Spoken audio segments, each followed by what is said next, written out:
هێزên dije tîrora Iraqê her devereka hêrişê dikene qenasa rolekê giring heye. It şerê dijî Daeş dal Romadî jî xal hatîne destnîşan kirin û li ber êk it rawestiyayîne. Çunke et navbera Daeş û hêzên Iraqî da ibtinê rîbarek heye.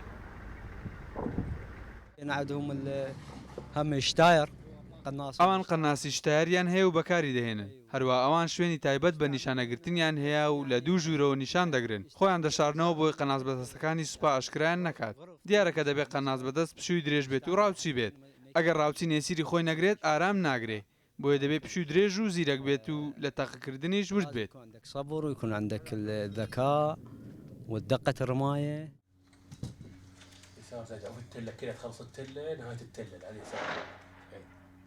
Digel her qenasekê kesek heye dibêjne çavdêr. Ew xala dest nîşan diket û li zatiya bayî dete qenasî da ku bi duristî armancê bînît.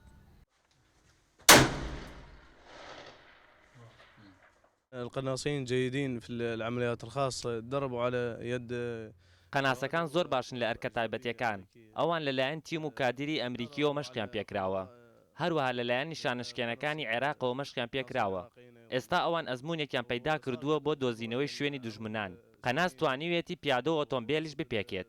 تەنانەت خۆکوژەکانیش قەناس دەتوانێت لە ناویان ببات. ئەمە ڕاستیە. عن طريق عجلات واشخاص حتى اشخاص انتحاريين عالجهم القناص صحيح.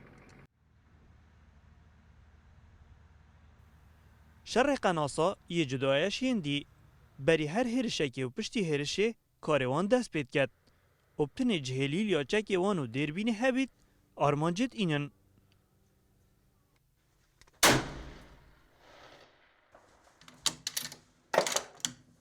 Qenas beşekê giringê şerê Daişin û mîna nêçîrvanan e lê nêçîra wan mirov in û her cihê digehne ew ê deverê wekî xwe çê dikin.